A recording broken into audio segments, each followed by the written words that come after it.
It's gonna get started here sooner or later. I've got a little dirty secret for you. Do you have a little dirty secret for me? Who's got little dirty secrets? I bet Mess has got a dirty little secret he'd like to share with us. How to make Pete's sweaty balls. And we're live. How's everybody doing over there? Good to see us all. Smiling faces. I heard someone has a dirty little secret they'd like to share, and it's from an episode called Preacher. Or a show, whatever you want to call it. It doesn't really matter. We'll figure that out later. How's everybody doing tonight? Say what's up, Mess. How's it going? I'm great. I'm just trying to chit chat with some of the fantastic actors from this show on Twitter and tell them, hey, we're going to talk about you guys. Hey, yeah, let them know we're here. Big fans of the show, I hear. And Super, how you doing over there tonight? A little tired, but good. Still tripping over this, what did I just watch right now? What did I just watch? I mean, for a crazy show, this episode went to the next level of crazy and took us for a little bit of a crazy wild ride. I don't know. I thought it was pretty tame, but Icy, how you doing, man? I'm great, man. Who wants to know? Oh, so we're gonna start. I didn't know we were gonna get karaoke. That will be another episode for another night where we all sing All American Rejects on the show. So MaliceCast karaoke. Yes, coming soon. The MaliceCast karaoke style. What's up to Beacon and everyone else in the chat room? We appreciate you guys coming on in, stomping in. Let us know. Drop a line in the chat channel. What was some of your guys' favorite parts of the show tonight? And we'll talk all about them. So what do you guys kind of initial reactions of the show? Super, what did you kind of think? First thoughts. You said it's crazy. Like, how crazy was it? Apparently, even if you are inbred of Christ, inbreeding will still catch up with you. I mean, not even in the Christ line can you avoid the problems of inbreeding. No one is safe from the downfalls and pitfalls of inbreeding. I agree. That we learned a great lesson here tonight. I agree with you on that. I see. What'd you think, brother? Oh man, I'm glad that there were some big revelations in this one, but overall, yeah, okay, not loving it. Not enjoying is what we had in the past. I wanted more. I mean, who doesn't though, right? Mess, what'd you think, brother? What'd you think of this guy? That's all right. Some sound effects. I didn't know we put a soundboard on. I thought that was something we're gonna start a Kickstarter for. Get a soundboard, everybody going. But I'm glad we got that started early. So let's hop into it, man. All my little ne'er-do-wells that you are. I did enjoy this first scene with Herr Starr and Jesse kind of jumping out and their shaky alliance being brought together. Would you kind of shaky alliance? He beat him in the face with a 3-ring binder. Hey, I mean, some of us we like to shake hands. Others like a slap in the face with a 3-ring binder. That's true. Actually, for Herr Starr, that was probably a turn on. Yeah. After what he just went through, yes. Excuse me, sorry. And then use the power on him, the word on him. And then he used the word. I mean, Mess, talk a little bit about this episode, man, though. Like, what did you kind of see here? Was there anything that was revelatory that we might have missed in this scene right here? I mean, this is pretty key on with the comic on this scene. It's Starr approaches Jesse and basically wants him to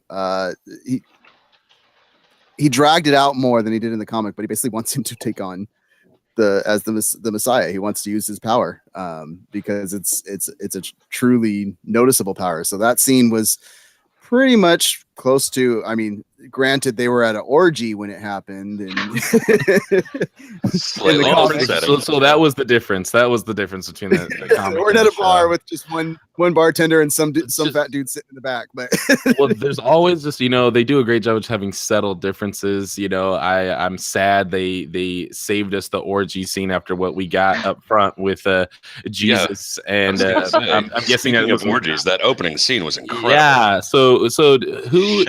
I know I should have paid more attention in Sunday school, but I don't remember this part when I was in catechism where Jesus went and threw down on somebody before he went and got down on the cross, got crucified. So was this how many of those shallow puppets have you made in your life?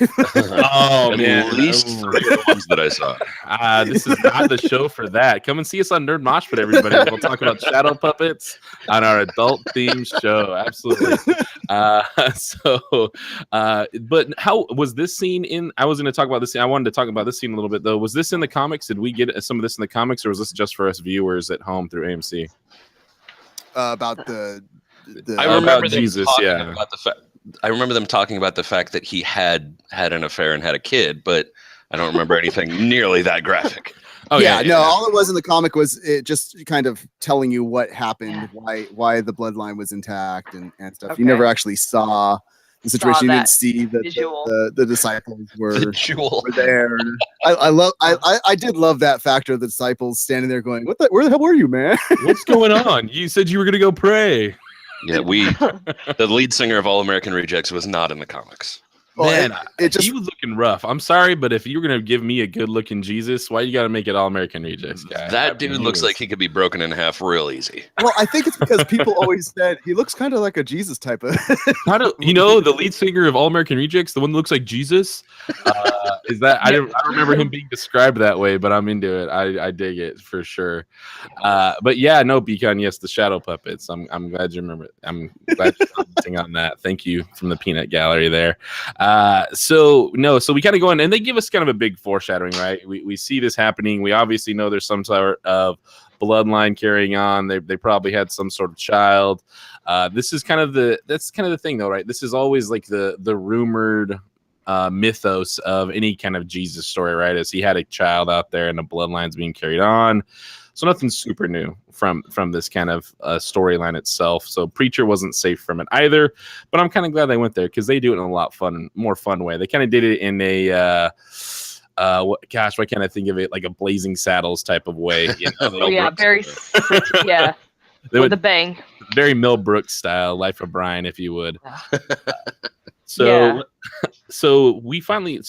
on. Let's talk a little bit about Jesse and Herr Starr, right? So Herr Starr takes Jesse back. He's telling him, "Hey, I've got answers because you've got questions. Let me be the one to help you out with this, right? Let me be the guy that can give you some answers and kind of let you use my resources, if you will, right?" And this was a really weird scene for me, first of all, because once we enter the building, they go through a metal detector, right? So. Yeah, the main weapon that he has is his voice. Yeah. I don't care what he has in his pockets. He can make you do anything he wants to. Well, the other part of this is like they find the little bullet in his pocket, but he's got literally rings, metal cufflinks, giant belt buckle. Yeah. Piercings? Yeah, piercings? Yeah. Oh, it's a piercings? No. Herr Starr is just phenomenal right there. But that dude's accent is killing me lately too. It's the best. It really is, because he doesn't trust him. So, but what is the scene that we see that we kind of jump in right here, Mess? I mean, could you dive a little bit into this scene that when we jump in and we have like a cardinal, a bishop, here talking and arguing about what's kind of going on? The Pope. It's the Pope. You're right. It is the Pope. It's the setup to a bad joke. I didn't recognize him without the hat. But yes, Sarah, absolutely. It's a setup to a very bad joke. Yes. And I think that was the key to it, because once again, this episode was very much filler, and that's what that pretty much was. There was nothing like that really within the comics or anything. But no. I do love the factor that the Pope is a conspiracy theorist.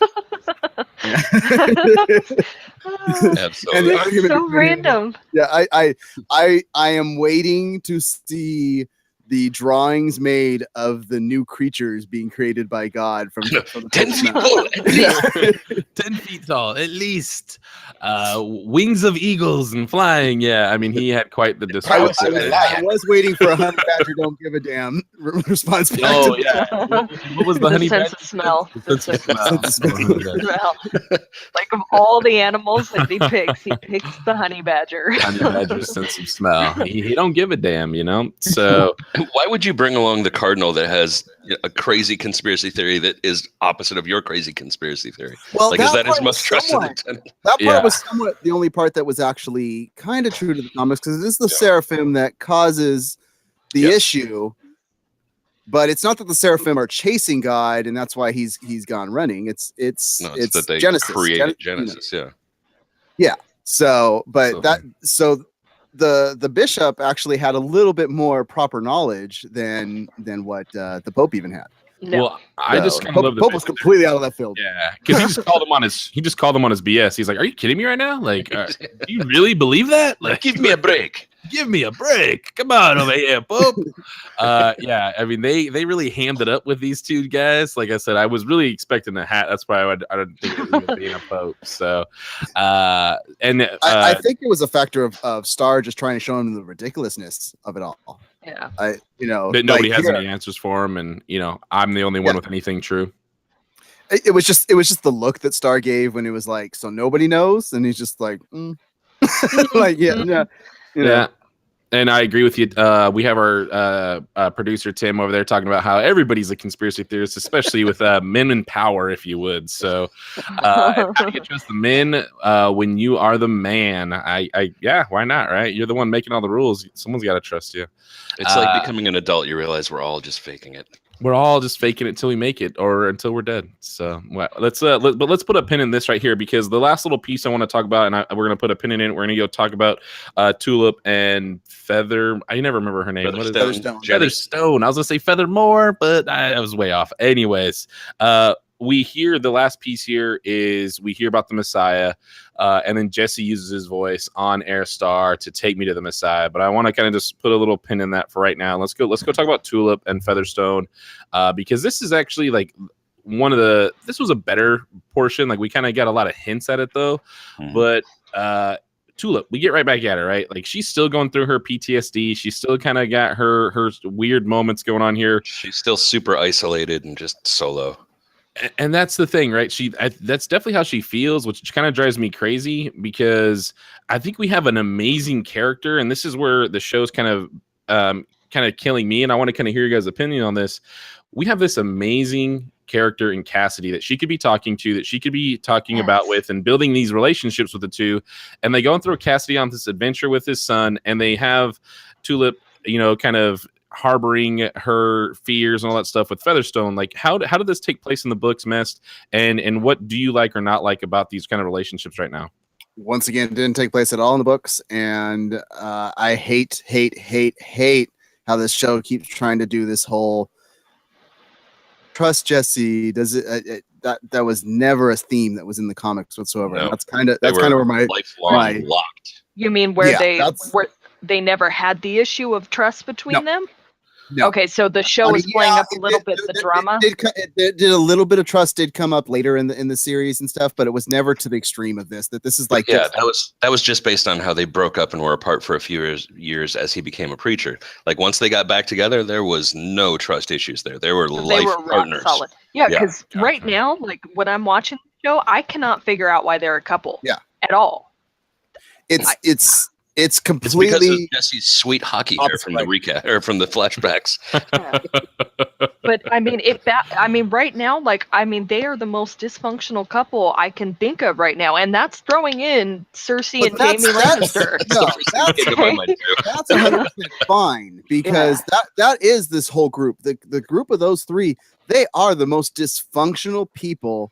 Absolutely. Between the three of them, even in the comics, but they all look out for each other despite. Yeah, but right now, I really can't figure out. Secret he has. Yeah. It blows my mind that they're even traveling together, because it seems like they all either don't trust each other or kind of hate each other or resent each other from Cassidy's point of view. And I think somebody was talking about why don't they have Tulip interacting with Cassidy more often? I think they had. The fact that they slept together in the first season, they have to play a real fine line on that. Otherwise, it's too easy to fall into he wants her and he's in love with her and she's with Jesse. We could do that storyline with those two characters for 3 seasons and it would get old. So they have to be careful with that. They have to give Cassidy something else to do. Yeah. And shout out to Robert in the chat room, man. Thanks for hopping on the phone and joining us tonight. You guys, any way that you can hop on, that you can enjoy the show, your phone, your tablets, your computers, let us know. Have some fun with us. Leave some comments and what your favorite parts are in the chat. Re-listen later on Stitcher and iTunes. Listen to us on everything you can. Also, if you would, head out to the website, check us out. Check out our Amazon links, you guys. Help us out with the show as well. But back to it. So one of the big things here that I really wanted to kind of talk about, since we're talking about these relationships, though, is now what they've kind of done is they've drifted away from the Cassidy and Tulip, which I would really like to see, because I don't know how this show gave us an episode where they made Cassidy boring. Like, I'm like super bummed. Like, this guy, every time he gets on screen, he's usually gold, and he did have one amazing scene that we'll talk about today, but it's like, this was a bummer. And I will have to say, though, when she first like walks into him on his room, and he's in there with Dennis, and they show like that white piece on his chest, like the hangy thing, I thought that was a life alert. Like, I thought like he like took the life alert from Dennis, and it turned out to be I can't get up. I thought that would have been a much funnier scene with that, but you know what? My imagination. But it was a cool little translator, you know, like he could speak it, and immediately, you know, I mean, he's finding ways to communicate with his son, and that's kind of cool. But Dennis is out of control. Is he having an orgy with his kid, though? That's what's happening there? Yes. That's a strange way to bond. Even for a 120-year-old Irish vampire, that's a weird thing to do. At least 4, right? That we saw. One to begin. 2 girls. One came in while he was talking to her. Yeah, 2 girls. Wasn't it 2 different girls later? It went in the episode. No, I don't think so, because the same girl was complaining about Dennis the whole time, and him being really aggressive. When they left, they brought the same 2 girls with them. The blonde earlier, that was earlier in the episode, was all happy and playing with Dennis. Yeah, that's because Dennis started becoming a dick vampire. Yeah, well, that's the thing. Like, he started getting really aggressive, and that's where she started shying away from it. So that was just that part of it. So do these vampires, like, talk to me? Do they talk about like these guys' powers? Like, can they like put people in trances and do that kind of normal vampire stuff? Or these just just a party animal? He's just a party animal vampire. All we've really seen is essentially immortal. You know, they can get hurt like crazy, and they're still going to live. Sun hurts them clearly, but not. It has to be direct sunlight. You know, and you know, drinking blood helps them heal faster. That's pretty like. That's literally all that there is in the comic. He's not like super powerful. He's not. There's no. I mean, he talks about that's all crazy, stupid, ridiculous. You know, those damn Twilight books ruined it for me. True Blooded Twilight ruined it for vampires. Twilight wasn't out when this comic book was being written, so I'm waiting for the little stabs at Twilight that Cassidy eventually ends up doing. Because can I just point out real quick how much I friggin' love Joseph Gilgun? That actor is amazing. I love that guy. Phenomenal. All the way back from Misfits. Yeah, oh yeah, absolutely, 100%. So let's jump back in. So Featherstone, Tulip, we're in here. We're talking. They're building their bonds, building their trusts, and Tulip all of a sudden catches her. Right, they're in there. They're playing rock band, playing their favorite song of "Dirty Little Secret" by All American Rejects. Keep playing the same song over and over and over. What rock band ever do you play the same song? We have parties of Guitar Hero and Rock Band where we fight over who's going to play what song. Yeah, that's the thing, right? Yeah, no, absolutely. Well, you do that when you're sponsored by the lead singer of that band. Yeah. Well, you know, when something tells me he took a very mightily big pay cut to be on this episode, and part of that probably was to plug some songs for him. I'm surprised they didn't do like an Ed Sheeran where they were like, "Oh man, I hear you're going on tour, buddy. Like, oh, what's going on? You're traveling the world today?" See, no, they'd have to get him wandering through the woods somewhere, and then Ed Sheeran would just be sitting there with a group of guys around a campfire.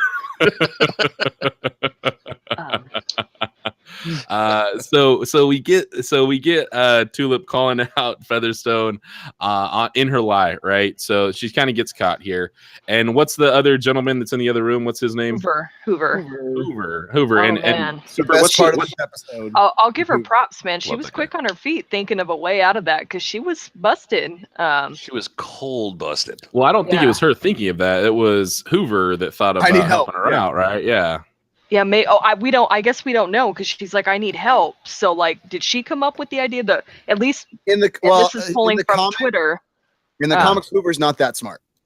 Yeah, I was gonna say just based on character capabilities, it was her. Just following along with their live tweets between the 2 actors. Somebody asked Malcolm Barrett, you know, how come Hoover's always on the bad end of Featherstone's plans? You know, like, why is he always taking the brunt of the beatings and stuff? And he's like, hello, have you met the guy? Like, come on. Yeah, That's kind of what he's there for.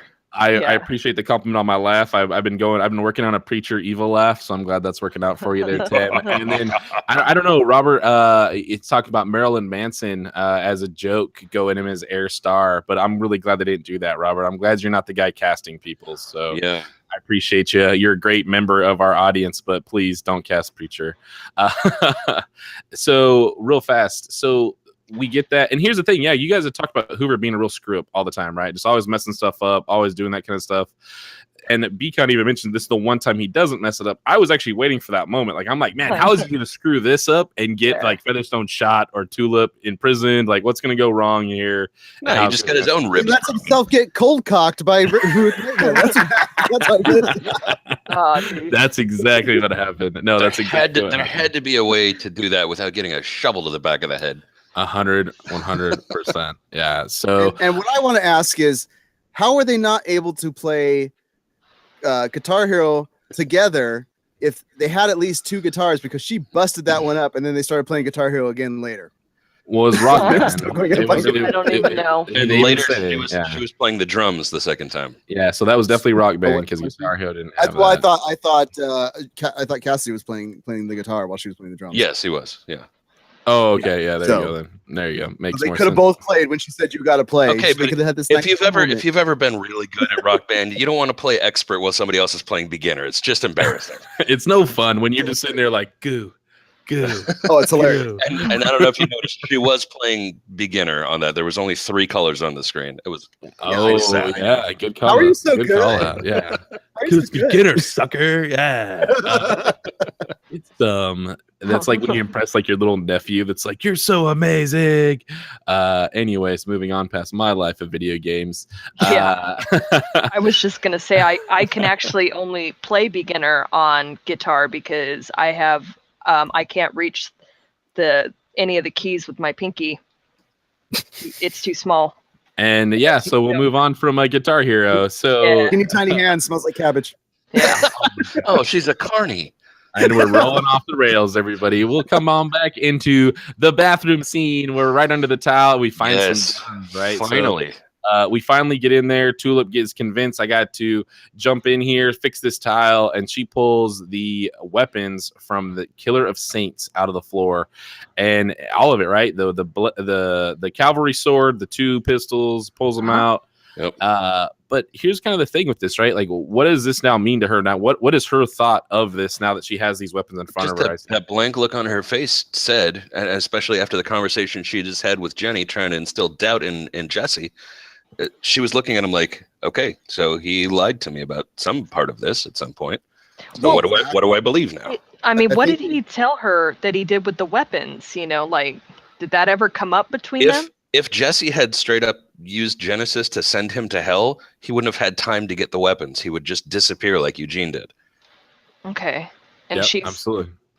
Okay, because she wasn't in the room, right? Like, no. So he couldn't have stripped I mean, there's no way for her to have known that he stripped the weapons beforehand. No, not at all. No, and they showed that pretty well, actually. They showed her being in the other room, all that good stuff, and her actually taking off once he got there with the part of the soul for him.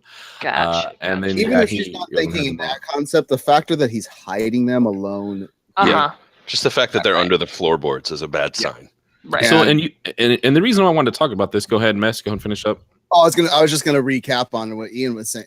What Icy Zora was saying was that I think the exact wording that he was looking with for what her phrasing was on the word was that mother.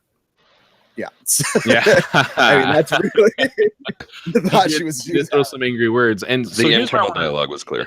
And so here's where I want to talk about this a little bit, because you guys had just talked about earlier is in the books, there was no mistrust between the 3 of these guys, right? These are kind of our 3 amigos. They're all in. They're good people, all that stuff. And yet the show keeps. I wouldn't say they're good people. Well, they're good with each other. I do want to bring up that John brings up a good point that he never said he sent him to hell. She asked and he said he's gone. That's it. He's gone. He did say that. Absolutely. Great call out, Beacon. But now they're sitting here and really harping on this distrust within the group and kind of playing that card again and again and again. What did you kind of think of that, Suber? Like, are you okay with this, or do you wish they'd kind of move on past it and let's get moving in the right direction? I was okay with it a little bit in the beginning, but now I'm just like, okay, you're beating the dead horse at this point. There either needs to be a resolution and a fight, or it needs to be worked past, because now it's going too long. I'm waiting for that big, because it's coming. That Tulip's going to blow up at him at some point. I gotta wonder if the pacing issues that we're seeing in this show are contributed to by the fact that we binge so much stuff now.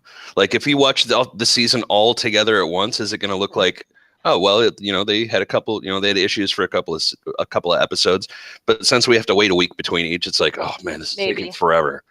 Yeah, has Netflix maybe ruined us on that? Our binge lifestyles ruined us on our week by week. If you want to binge, just get the stuff on Amazon through our link. It may have ruined us on the last 3 episodes because everybody was like 2 weeks ago, and then yay last week, and then again this week. Yeah, absolutely. No, 100%. That's a good point, because I've noticed a couple shows that I've watched. I can't think of any examples, but they're, I watched it and then it was just like, but then I went back and watched it all at once and I was just like, you know what, dang, that was actually pretty darn good. The best scene out of all this, though, because I agree, a lot of this was filler and a lot of it was set up for next episode, as we got 3 more episodes before the finale, and it just felt like this was definitely a big setup. But my favorite part of this whole in the hotel room stuff like that at Dennis's place was Cassidy coming in with the tattoo on his chest. That thing is just phenomenal. I love that him and his son. Mean? What do you mean? What does it mean? It's a bird. It's a bird. That is some father-son bonding, 83 years overdue. Let's go get some massive. I missed the first 80 some odd. I have to step in now. And I agree with them. Of all the Three Stooges, Shemp, really? Shemp, right? The other test. So random. Absolutely. So let's jump back into the meat and potatoes. Let's pull the pin out of where we left off with Jesse and Herr Starr, where they're going to go and now see the Messiah. So my big thing is Jesse has to use the voice to convince Herr Starr to take him to go see the Messiah, right? So here's where I'm just a little confused, and maybe I'm seeing this wrong, and you guys let me know, Mess and IC is. So Jesse, an episode or 2 ago, had all the cops under his control just by kind of yelling at him one time of going and do my bidding. And now with Herr Starr, he has to get a bag thrown on his head, and he's it doesn't look like he gets to be in control of Herr Starr. Like, why doesn't he just be like, take the damn bag off my head and show me where I want to go? Like, why isn't he just using that voice? Because all of the minions there, I don't know if you noticed, there was a blurry shot of the guy that was driving, and all you could really see was that he had noise-proof headphones on. So even if he uses the voice on Herr Starr, the minions are still going to be free of that. Good catch. Gotcha. I did not see that. See that. But no, that's a good point. No, and I did see the headphones for sure, but I just was kind of like, why isn't he just telling Herr Starr, like, run the show for me? But I think you're right. Like, you work for me now. Well, even Herr Starr said, I'm not the head. Like, I'm not the biggest guy here. So maybe that's something with all these people transporting and things like that, where they're not getting the right words or code words or anything like that, or signals. Maybe once again, your phrase is so great when you read the comic book about I'm not the head, I'm the biggest guy here. Absolutely. I hope they stick to what the Allfather actually is. I know, right? And there was one brief line when he still had the pillowcase on his head. This said something about the Allfather, and I was like, yes. And Tim with the great shout out for Mo as his favorite stooge. I wonder where Tim, where would you get that tattoo at if you had Mo to get tattooed on your body? Where would you put that? Tramp stamp it or throw it on your foot or something like that? You just get a picture of a hand like this in the middle between your eyes. There it is, right there. Absolutely. So if you guys so we go see the Messiah, and Wes has been dying for this line all night long. He's waiting for this line. Wes, what is this line and thing you're waiting for from this Messiah here? Well, they introduced who the Messiah's name was, and it was Humperdoo. But the Easter egg to that is that's all the Messiah says in the comic book is Humperdoo, Humperdee-dee-dee-I-O, Humperdo. And so I was waiting for him to talk like that, as opposed to because it's literally 25 generations of straight up inbreeding. Oh, absolutely, yes. yeah. Yes. He has zero mental capacity. Yeah. And the thing that kind of sucked about this is I wish they would have just kind of jumped into it. Like, as they opened the door, he was in there like rubbing feces on the wall or something, right? Like, just had it like a way over the top kind of moment. Well, no, the character that they did, that pretty much was spot on with the peeing on him. He likes you type of thing. That was spot on. He's marking you as his. Marking you. Starting to self-pleasure against Herr Starr. That's pretty much all we have to get out of here before he climaxes. That's all he does. That's all he does in the comic. So, the haircut wasn't far off either. So if they did nail one thing out of this, they got Humperdoo pretty good. Then is what you guys are telling me. So the characterization of the Messiah. The characterization of him. So did you guys catch the book that Jesse dug into? Like, did we see? So I saw like some dogs and paintings in there. What's up with that? Like, what's up with like the dogs? Why is this Messiah painting dogs? And I don't know. The only thing that I dogs? could think of to relate it to was the dude in the Dalmatian costume from earlier in the season. Yeah, the Gimp and the Dalmatian is exactly what I thought. The Gimp and the Dalmatian costume, I still think was an Easter egg thrown to Jesus de Sade, because that was that's probably true. Complete character from the orgy with. Gotcha. I thought we were going to get de Sade in this season, but we didn't. So I'm kind of disappointed by that. Yeah. Okay. Well, that's probably what that was. Then that might be just more nods. No, I'm glad you guys have that, because I may be seeing this as something that are they hinting at that Gimp that was back in New Orleans? I gotta think it means something. You don't introduce the Messiah character who is clearly focused on one thing when he can't focus on anything else, and not have that mean something. They're too good with details to have it mean nothing. Yeah. Well, and that's the thing, right? They even talk about God was last seen in New Orleans, and that's kind of the last, like, that's one of the images that they remember from New Orleans is that guy in the Dalmatian suit. So and Beacon, thanks for confirming that. It definitely looked like the Dalmatian suit for sure in those drawings. Anything else that you kind of liked from this scene or anything like that, Super, that you kind of took away from it? Maybe anything hinted at you saw as foreshadowing? I was a little bit baffled. I wasn't expecting that, so I was just kind of like, so I have to go back and rewatch that, because really I knew it was going to be not Jesse was expecting. I just didn't expect that. I'm not gonna lie. Our group me leading into this show with the episodes is Super just on there like, this is very interesting. This is crazy and graphic. and I'd already seen it. I think at one point she said, "Are you effing serious with this dialogue right now?" Yeah, and now I know Mess thought I was talking about that scene, and I'm like, oh no, I got why he was like that. Like, the inbreeding will find you. I was talking about a scene a little bit later with the dialogue, and I was just like, did he just? Yeah, he did just say that, and I was just like, what is this episode right now? The one thing that I had running through my head as Jesse got to the compound with Humperdoo there, I kept thinking to myself, how long did he have that friggin' pillowcase on his head? I know. I mean, right? there was definitely a flight and at least a couple hours of driving, and a train. Maybe they changed it as well. They changed it. Where was it in the comic that they? It was Italy, I think. Italy. Is it? I think so. Because they end up out in the desert for all. So they weren't. Yeah, they weren't at the Vatican or anything. I think they have different. Like they must have different places. But remember the whole sequence. No, you're right. I think it might have been like Petra in Iran.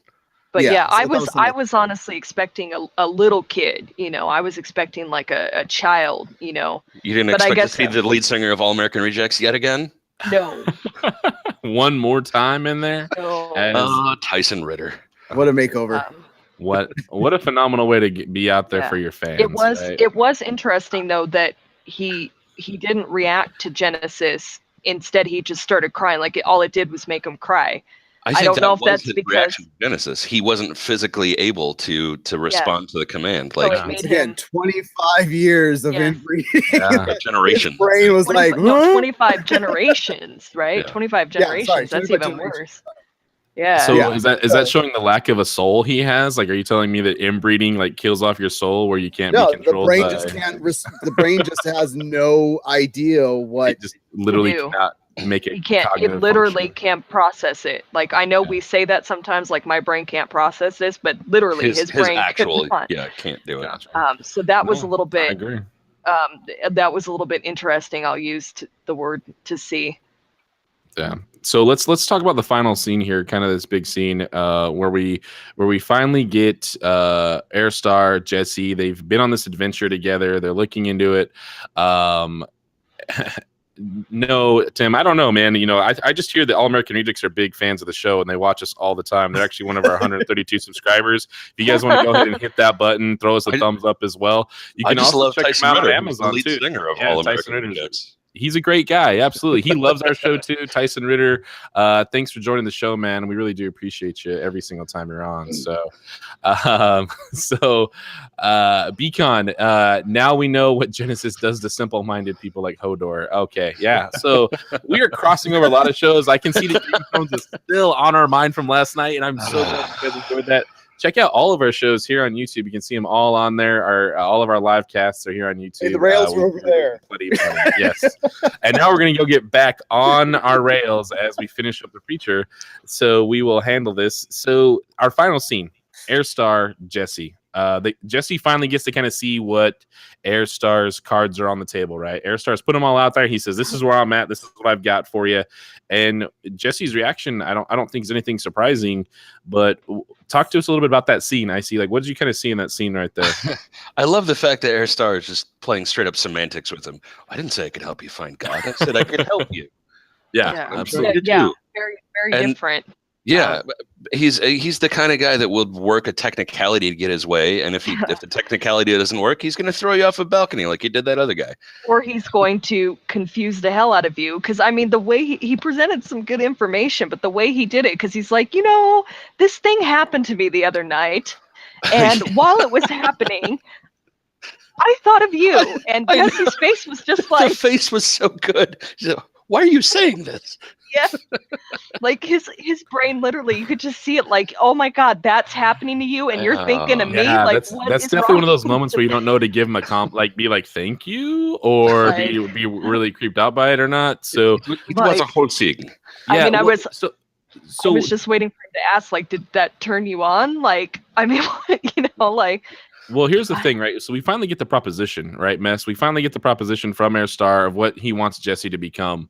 And he wants him to kind of take over. Why serve God when you can be God, I believe were the words, correct, Mess? Yeah. Okay. Yeah. So here's my thing. Wasn't Herr Starr just like an episode 2 killing off false idols? Why is he now proposing Jesse to become another one? Herr Starr has no ideology.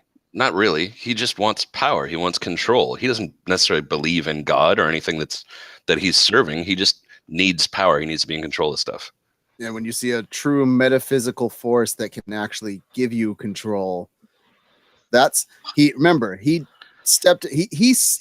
to Jesse when he's saying that, I joined this because I believed we were part of this big plan and that all this stuff, and then I learned that it's not that. Well, yeah, he did learn that it's not what it is, but he didn't join it because it was part of this big plan and he believed in it. He joined it because he thought this is going to be the most powerful organization and I'm going to be one of the head people in it, so I will be in charge of everything. The world is a mess, and I just need to rule it.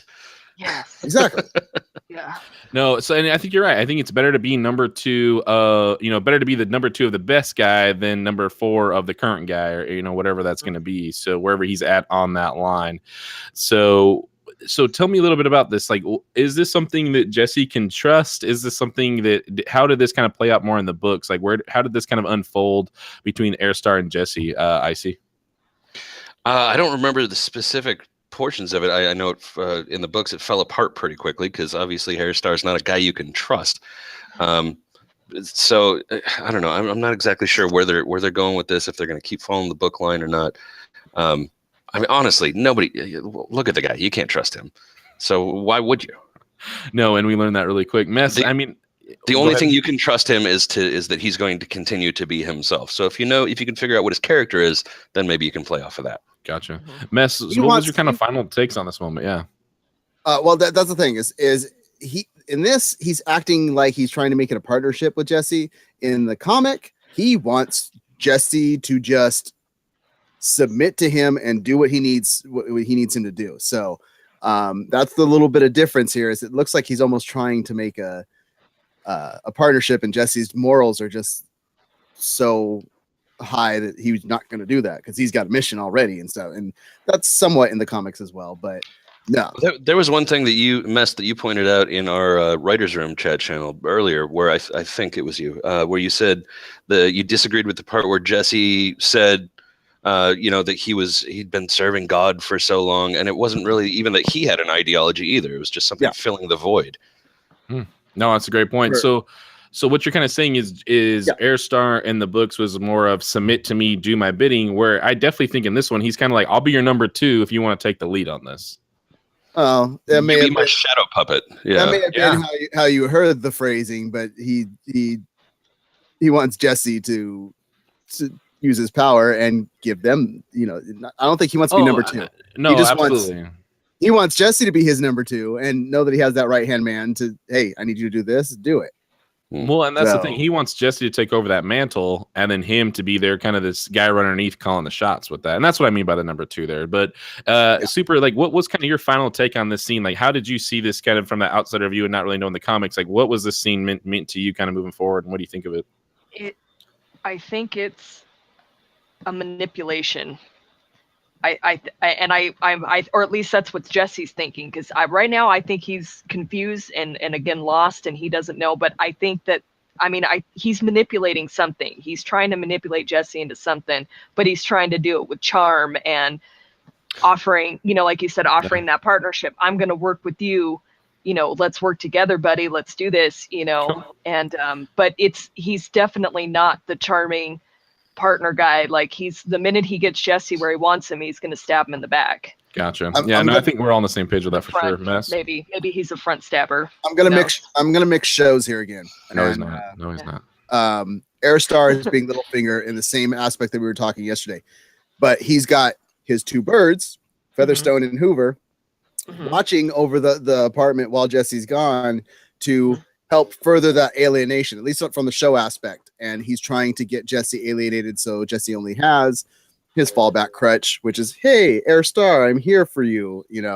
That's what they ended the scene with I have friends. Do you? And right now, he's going to be in for some hurt when he gets back up to that apartment. Tulip is gonna. Oh, she's gonna let him have it. That's for sure. So she's got 2 revolvers and a cavalry saber waiting for him. I think that's what we're all gonna be waiting for this next episode. I think go ahead. Sorry. And I just think that's what we're waiting for more than anything is this next episode. I think that we got a filler here. I appreciate you guys being on. But let's think of some final thoughts. Sarah, where can they find you? And give us some final thoughts. You can find me on Twitter at SuperHoovieandNut. And I think in this case, final thoughts. Just to go with what we were just talking about, in this case, Cassidy is going to be on Tulip's side. In this, he is not going to be on Jesse's side, because he's going to be like, nope, brother, you done effed up, and she has the right to kick your butt. So and a lot more to come. And if you guys really want to find out what's going on behind the scenes and maybe know a little bit more, check out the comic book. This is a fantastic book. I mean, Mess has talked about it multiple times. IC has a ton of knowledge on this as well. If you're in the San Diego area, we've talked about them 150 times. Go and check out Sky High Comics out there in the San Diego area. They will definitely have some Preacher trade backs for you to go and check out. But Mess and IC, what about some final thoughts, guys? And where can we find you at? Go for it, sir. All right. On Twitter, at ICZoro, same on Instagram. One thing that we didn't really talk about that I'm interested in, I think that there's going to be some kind of fallout coming up soon from Dennis getting turned, because we saw him walking back into the house with blood all over his face. And I'm wondering how that's going to come back on the group. Yeah, that's something that we'll have to watch for sure. I was just so bored by the whole thing that I didn't even think about it. Yeah. It's a bummer that you turned such a great character like Cassidy into just kind of this babysitter for Dennis that's just kind of boring. But no, I think it's a great point, and hopefully we'll see something come out of it real soon. Mess, where can we find you at and what you got? You can follow me on Twitter at Mest_Malice Corp, or on Instagram at Mest5150. I do send out whenever we're going live with these things. If you guys don't actually subscribe, but you should subscribe. But yeah, final thoughts on the episode. We didn't go as deep into it, but the best character in this episode was Hoover for the minimal amount of time that he was in it. He did a fantastic job playing off that character, but his facial expressions when right after he got hit with the guitar and then looked at Featherstone like, why? And she started kicking him was by far the best part of the episode. The girl playing Featherstone is killing it too. She's crushing it. No, she really is. And yeah, so, and the last little plug is that once again, if you're in the San Diego area, please make sure that you do stop by Battle Mage Brewing Company. A They're fantastic brewing company. phenomenal brew. Absolutely. I enjoyed them while I was down there for Comic-Con.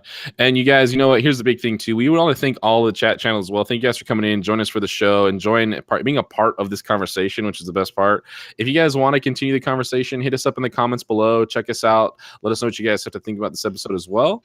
Also, make sure to like and subscribe for everything you guys do enjoy here at MaliceCast Live on all of our shows here on YouTube. You can check us out and make sure, like I said, continue that conversation.